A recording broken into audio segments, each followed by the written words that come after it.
Olá, nós estamos aqui no curso de Direito Eleitoral, eu sou o professor Clodomiro Banvardi.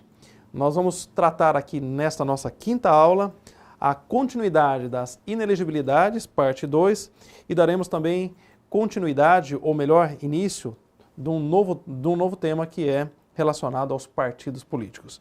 Em relação à inelegibilidade, que é um tema muito importante do direito eleitoral, talvez um dos aspectos mais densos do direito eleitoral, eu gostaria de convidá-lo a seguir aqui na nossa tela a respeito da inelegibilidade reflexa, né? Aquela inelegibilidade que atinge aos familiares, ao cônjuge, enfim, aquelas pessoas que estão ligadas ao mandatário de um determinado cargo. Eu queria chamar a sua atenção para a súmula número 6 do Tribunal Superior Eleitoral. Essa súmula vai nos dizer o seguinte, que é mantida a inelegibilidade do cônjuge e parentes do artigo 14, parágrafo 6º da Constituição. Ou seja, todos aqueles parentes, cônjuges, que a Constituição aponta lá no artigo 14, ele é mantido com a exceção desse aspecto. Se o titular do mandato, prefeito, governador ou presidente, né, ele puder naquela eleição ser reelegível, portanto ele pode participar da reeleição, se, infelizmente, ele venha a falecer ou a renunciar ou também a ser afastado definitivamente do cargo, né? Então, essas três condições, falecimento, renúncia, afastamento por decisão judicial, que se isso ocorrer até os 6 meses antes do pleito, né? Até 6 meses antes, entenda, pleito como eleição, até 6 meses antes da eleição, né? A inelegibilidade, portanto, ela é afastada. Então, o que nós temos aqui? Olha, o cônjuge, os parentes, né, até segundo grau, eles não podem ser candidatos se o titular ele estiver ali concorrendo à reeleição. Mas, se ele falecer 6 meses antes da eleição, se ele renunciar ou se ele for afastado, essas três hipóteses acabam por afastar a inelegibilidade reflexa. Ela abre a possibilidade de que qualquer parente venha a se candidatar. O cônjuge, por exemplo. Para finalizar aqui, um exemplo bastante didático. O prefeito morreu 6 meses antes da eleição. A sua esposa, ela não tem mais o quê? Um impedimento em razão da inelegibilidade reflexa para ser candidata. Então, ela pode sim ser candidata nessa circunstância.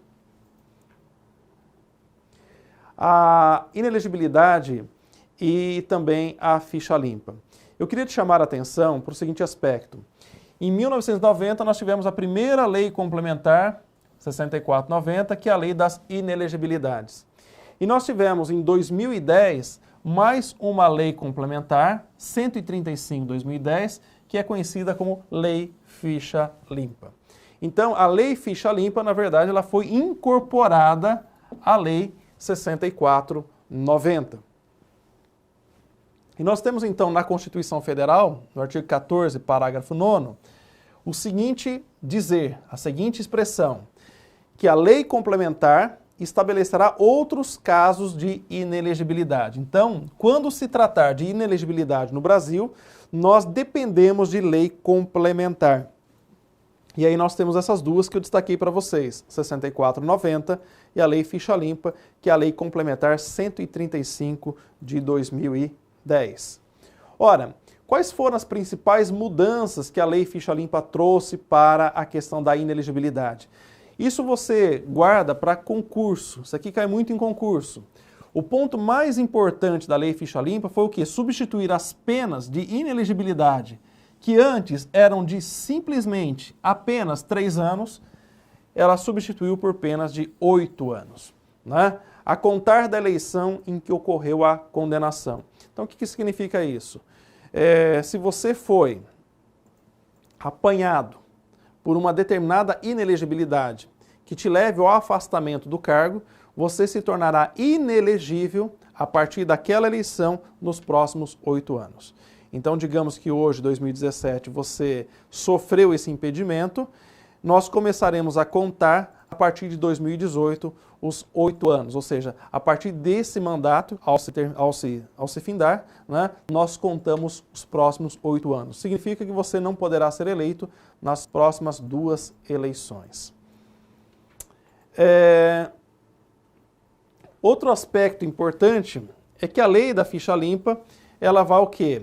Ela vai atribuir a inelegibilidade àquelas pessoas que forem condenadas em segunda instância, ou melhor dizendo, que elas forem condenadas por órgãos colegiados do Poder Judiciário.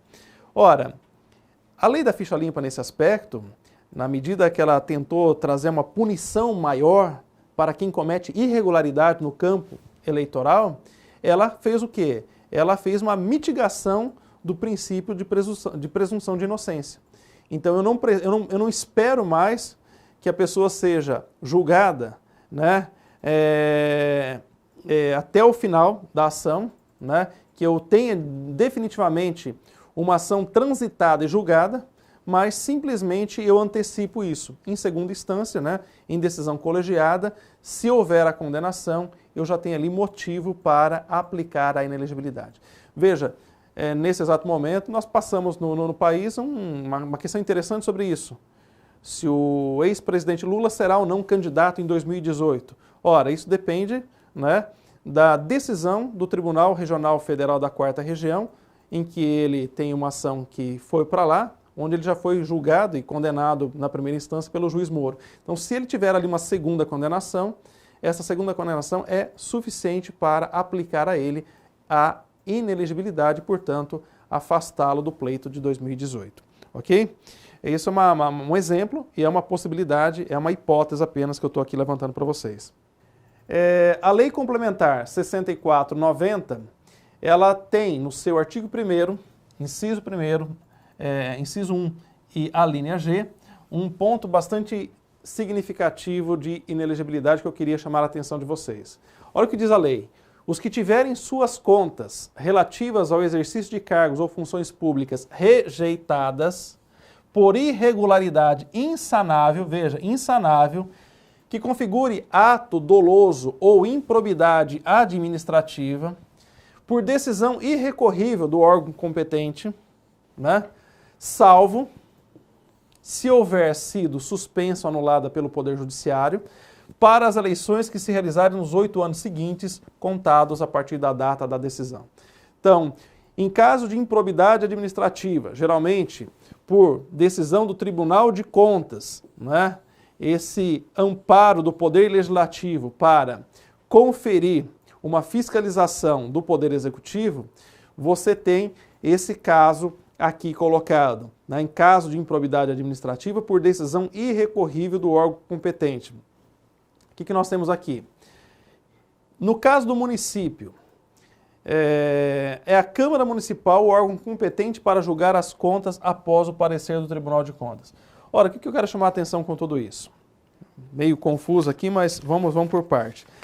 A informação que nós temos aqui é o seguinte: o prefeito, né, ou o governador, vamos pegar aqui o caso do prefeito, o prefeito ele teve o quê? Suas contas reprovadas pelo Tribunal de Contas, né? E nesse aspecto ele foi o quê? Ele foi enquadrado dentro da improbidade administrativa, que é o quê? É uma causa de inelegibilidade. Portanto, se o Tribunal de Contas disser, olha, o prefeito ele cometeu tais atos e, portanto, ele se enquadra dentro dos parâmetros de improbidade administrativa, isso por si só já é suficiente para aplicar a inelegibilidade ao prefeito? Não.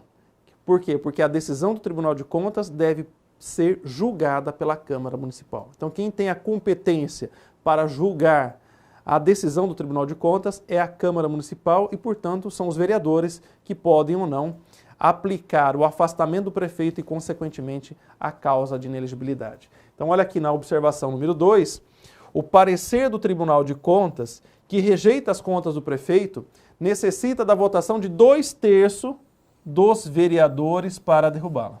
Tá? Então, guarda esse número. Você precisa de 2/3 dos vereadores, né? 2/3. E uma terceira informação é que essa concepção de que são os vereadores que de fato deverão votar, a decisão final do Tribunal de Contas. Esse é um entendimento que vem do STF, onde o STF diz que são os vereadores quem realmente detém o direito de julgar as contas do prefeito. Então, essa aqui é uma questão muito recente no direito eleitoral e que vale a pena levar em consideração porque isso pode cair em concurso. Aliás, cai bastante em concurso. E para terminar essa parte, um ponto muito importante também do direito eleitoral no que tange às causas de inelegibilidade é a desincompatibilização. O que é isso? Desincompatibilização é o afastamento do cargo, do emprego ou da função pública ou privada, né? Seja ela pública ou privada, de forma provisória ou definitiva com o objetivo de disputar um mandato eletivo. Então veja, a depender do cargo que você ocupa, da função que você exerce, seja público ou privado, você tendo o desejo de concorrer a uma eleição, você tem que se desincompatibilizar, ou seja, tem que se afastar desse cargo num período pré-determinado pela Justiça Eleitoral. E aí tem um aspecto interessante, porque esses prazos, eles variam de acordo com o quê? De acordo com as pessoas e também com os cargos, podendo em regra ser de 3, 4, 6 meses antes do pleito. Então é interessante, a depender de determinadas pessoas é um prazo, a depender do cargo que a pessoa ocupa, nós teremos outros prazos. E aqui, olha, para finalizar, apenas um quadro ilustrativo para você. Olha que interessante. Quem deseja, aliás, quem ocupa o cargo de chefe do Poder Executivo, prefeito, governador ou presidente da República, a desincompatibilização tem que ser 6 meses antes do pleito. Os vices, eles não têm a necessidade de desincompatibilização. Membros do Poder Legislativo, né, também não. Vereadores, deputados estaduais, federais, eles não necessitam se desincompatibilizar das suas funções para uma eleição. E olha aqui, ó, dirigentes de classes, de entidades de classes, sindicatos e defensores públicos, olha aqui, ó, Defensoria Pública, todos esses têm que se desincompatibilizar do cargo 4 meses antes da eleição. Servidores públicos civis, estatutários ou não, e também os membros do conselhos tutelares, 3 meses antes da eleição. Servidores da Justiça Eleitoral, e aqui, olha, atente-se, se está vinculado à Justiça Eleitoral, o prazo é maior, 6 meses. E aos que irão disputar cargo de prefeito e vice-prefeito, 4 meses. Então, olha que interessante. No caso do prefeito e do vice-prefeito, não importa a função que você tenha, não importa o cargo. Se você se candidata a prefeito ou a vice-prefeito, são 4 meses. Independente se você é servidor público, se você é da Justiça Eleitoral, enfim, aí o que passa a valer é a regra em razão do cargo que você vai ocupar, que são 4 meses, ok? Então nós encerramos essa parte das causas da inelegibilidade e nós vamos passar agora na sequência para um outro tema que eu reputo muito importante, que são os partidos políticos, né? E esse é um tema interessante porque no Brasil não há possibilidade do exercício da nossa atividade política sem os partidos políticos, né? O que nós temos é que a realização da soberania popular, da expressão, a expressão e a manifestação do povo, ela tem que ser exercida por determinados instrumentos, e nós exercemos por meio dos partidos políticos. Se nós olharmos, por exemplo, para a Constituição Federal, no seu artigo 17, nós encontraremos lá toda uma descrição sobre partido político e nós também colhemos outras informações importantes na Lei 9096/95, de 1995, que é a Lei dos Partidos Políticos. E também outras informações relacionadas na Lei das Eleições de 1997. Então, a respeito dos partidos políticos, com base na Constituição Federal, nós devemos olhar o artigo número 17. E olha que a Constituição diz ali algo muito interessante. É livre a criação, fusão, incorporação e também a extinção dos partidos políticos. Resguardados o quê? Resguardados a soberania nacional, o regime democrático, o pluripartidarismo, que é muito importante, os direitos fundamentais da pessoa humana e também nós devemos observar os seguintes preceitos que são cobrados em concursos. O partido político no Brasil ele tem caráter e deve ter caráter nacional. Nós não temos partidos estaduais, nós não temos partidos municipais, né? O partido ele tem caráter nacional. Segundo aspecto, a proibição de recebimentos de recursos financeiros de entidades ou governos estrangeiros. Nós não podemos ter a influência de nada que venha de fora, né? É influência estrangeira no âmbito dos partidos políticos. Terceiro ponto, prestação de contas à Justiça Eleitoral.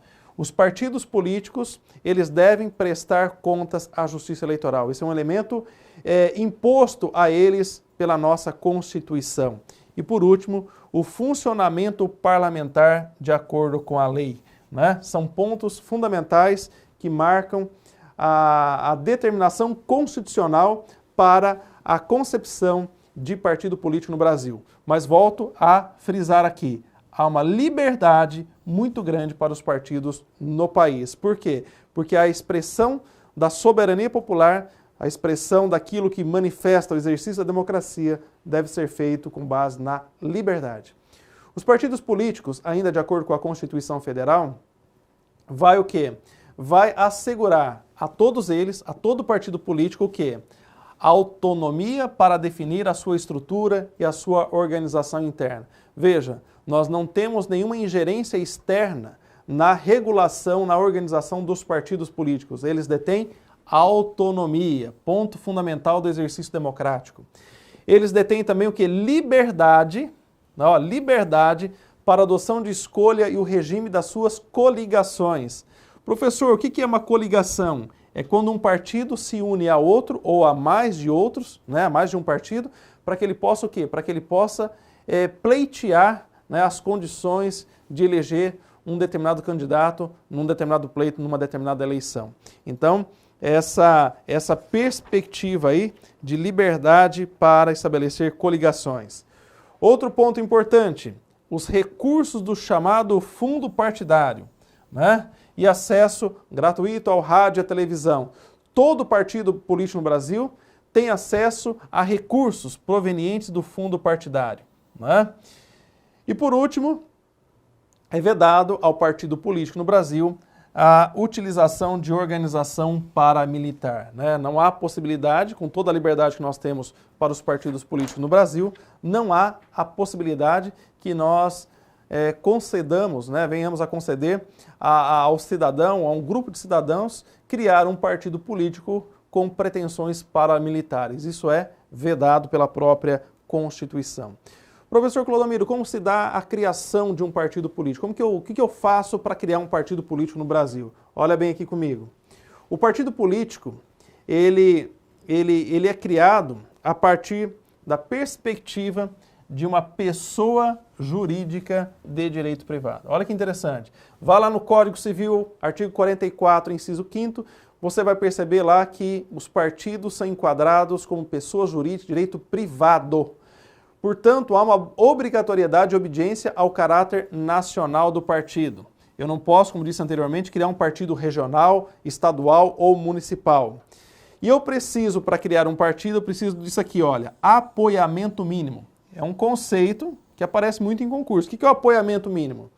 É você buscar o apoio de várias pessoas e que justifique perante a Justiça Eleitoral o reconhecimento do caráter nacional do partido. Então esse apoiamento, ele não pode ficar circunscrito a um estado, a um município, ele tem que ser buscado no país como um todo.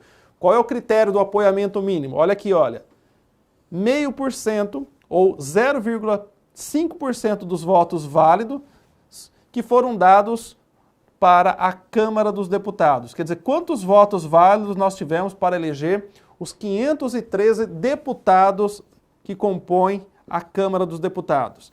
Então eu pego 0,5% disso, o valor necessário, né, é o mínimo necessário que eu tenho para o apoiamento na criação de um partido.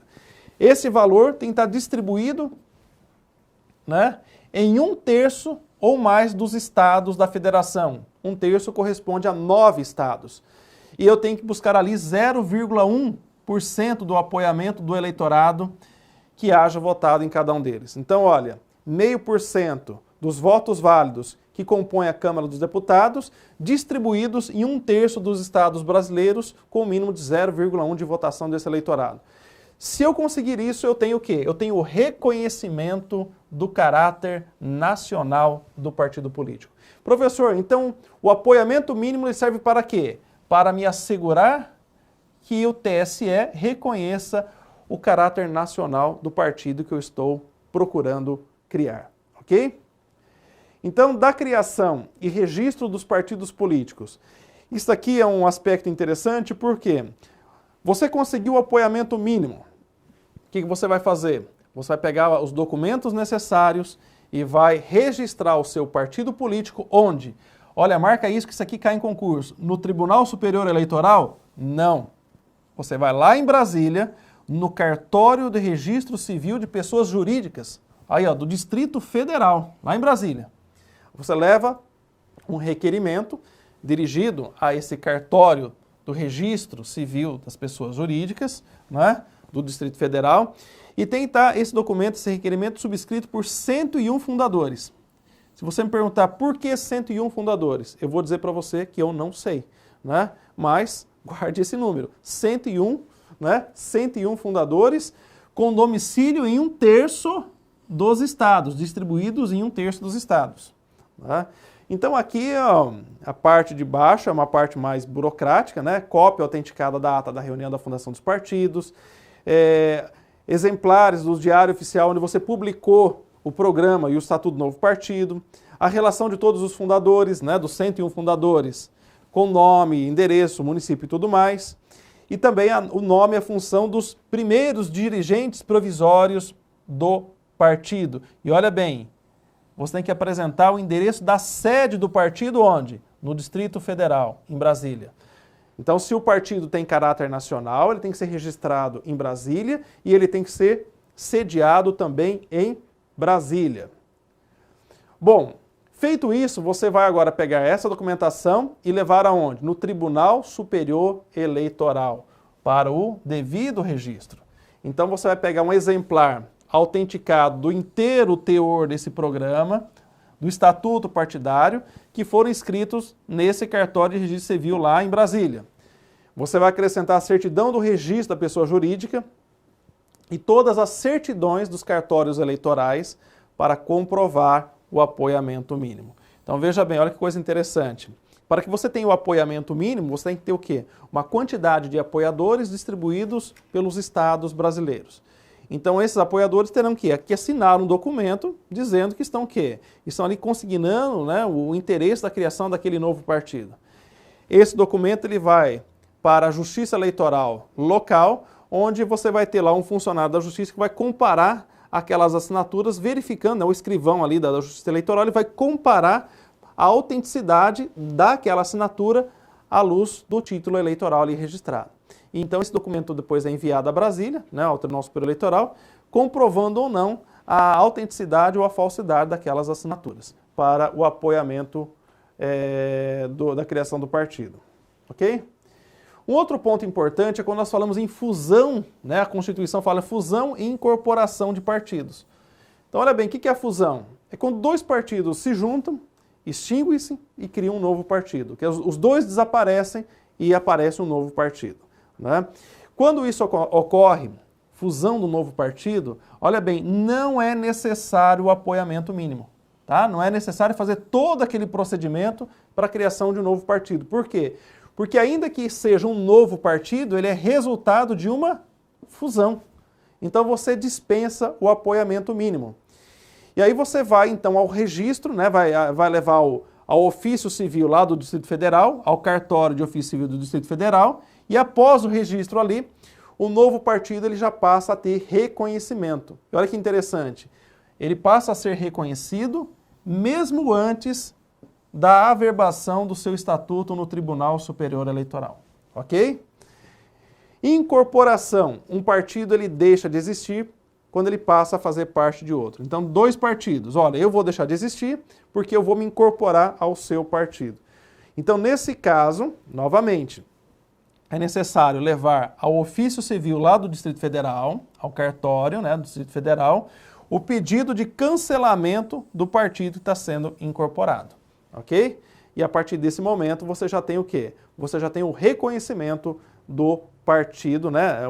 Continua tendo o reconhecimento do partido existente, mas o reconhecimento agora da incorporação de um terceiro. E, Clodomiro, extinção de partidos políticos. Ora, hipótese de cancelamento de partido político. Você encontra isso na Lei dos Partidos, artigo 28. Né? Como que eu posso extinguir um partido? 4 hipóteses. Recebimento de recurso financeiro, procedimento estrangeiro. Já falamos. Subordinação à entidade ou governo estrangeiro. Ausência de prestação de conta à Justiça Eleitoral. Manutenção de organização paramilitar. Então veja, desses 4 itens, talvez o que pode complicar para um partido é a ausência de prestação de contas à Justiça Eleitoral, né? Os outros são bem distantes do nosso horizonte e a probabilidade de um partido não prestar conta à Justiça Eleitoral pode sim levar à sua extinção, né? E aqui eu chego a um ponto bastante interessante, que é essa questão da fidelidade partidária, né? Disciplina partidária ou fidelidade partidária. É interessante que no direito a gente tem que trabalhar com muito cuidado na questão conceitual, né? Por quê? Porque disciplina partidária e fidelidade partidária são coisas distintas, né? E nós ouvimos muito falar em fidelidade partidária. E você vai perceber agora, nesses pontos que eu quero trazer aqui para você, uma diferença crucial e que, olha, isso cai, eu não diria que cai, isso despenca em concurso público. Acompanhe comigo aqui no quadro essa diferença. Para isso nós precisamos olhar para a Constituição Federal, artigo 17, parágrafo 1º. Olha o que diz a Constituição.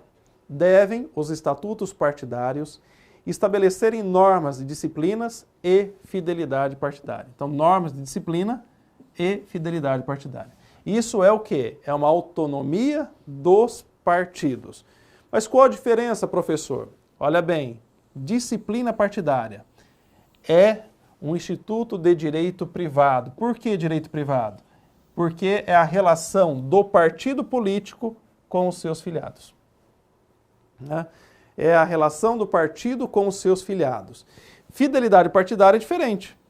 Fidelidade partidária tem uma natureza de direito público. Por quê? Porque ela está estabelecendo a relação entre o mandatário e o seu partido político e também a relação desse com seus eleitores, né? Então essa é a diferença fundamental e eu volto aqui na tela para insistir com você. Quando nós falamos em disciplina partidária, é a relação do partido com os seus filiados. Veja, filiados espalhados aí para o Brasil todo, porque o partido ele é nacional, ele tem caráter nacional.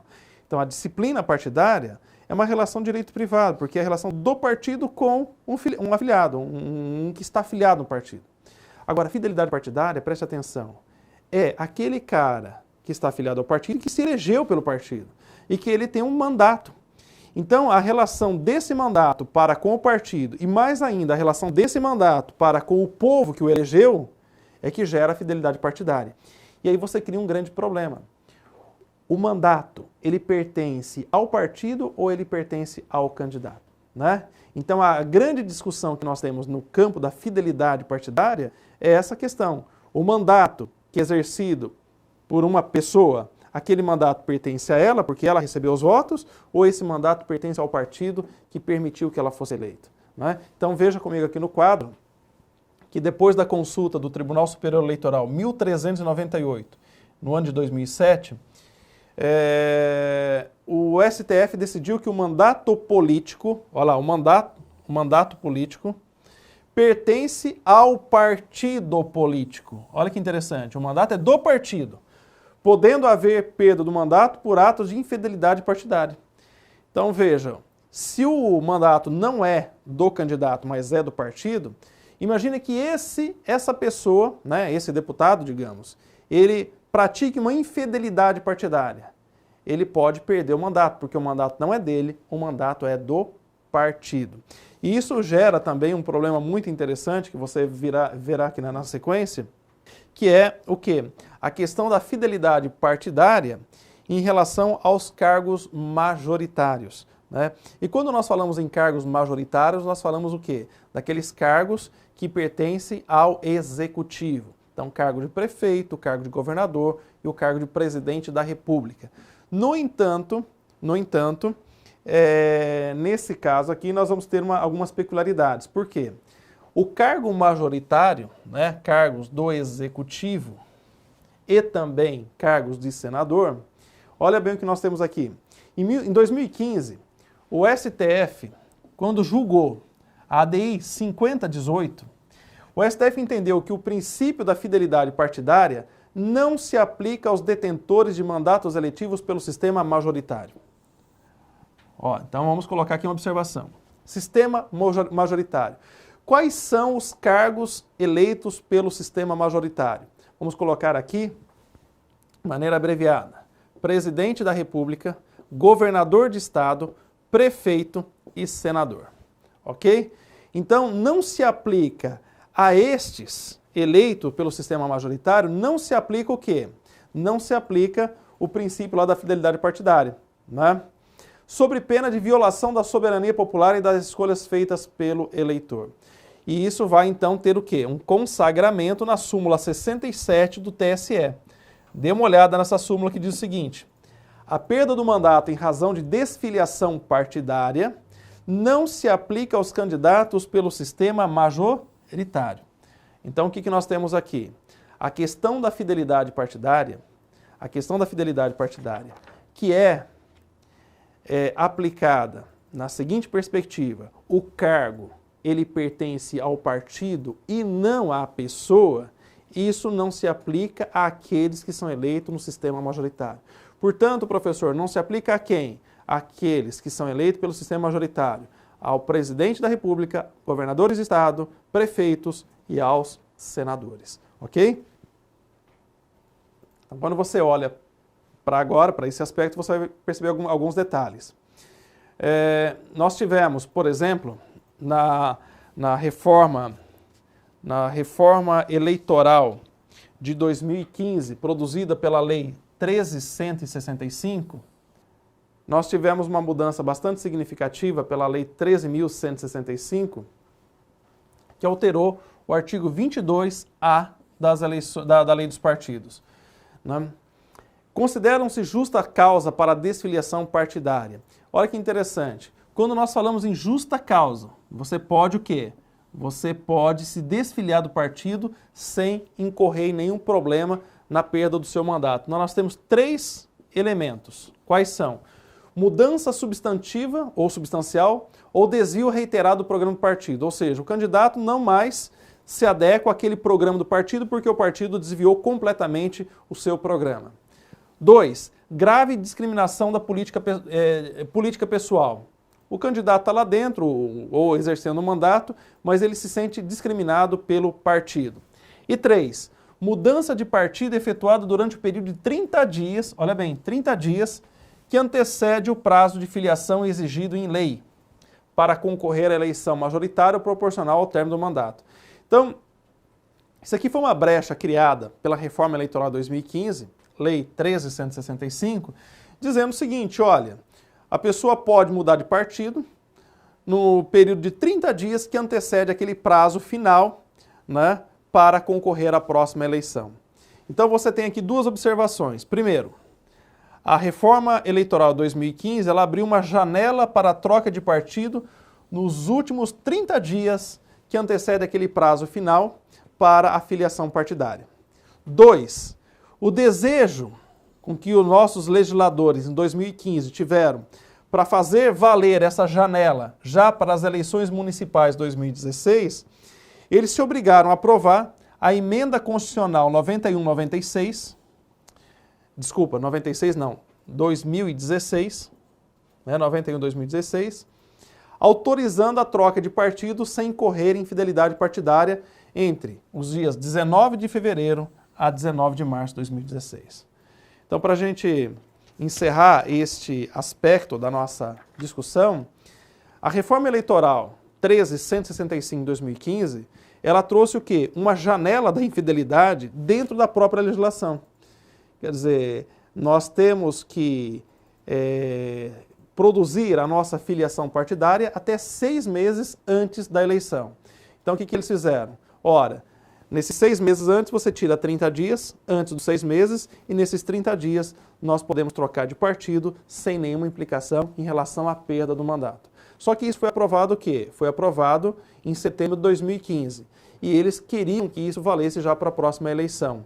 Portanto, foi criada essa emenda constitucional no começo de 2016, autorizando, por emenda constitucional, que nós tivéssemos ali os 30 dias necessários para essa troca de janela, essa janela da infidelidade partidária, né?